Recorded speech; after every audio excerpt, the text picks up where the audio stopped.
Ready to crack the code of Ovulation Predictor kits?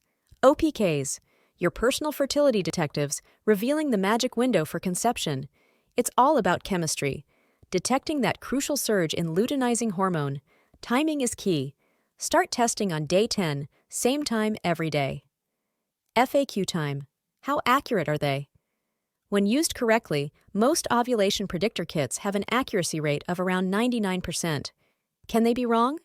Yes, sometimes. Some factors can lead to false results. How many days do I test?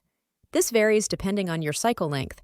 Generally, you can start testing around day 10 of your cycle and continue until you detect an LH surge.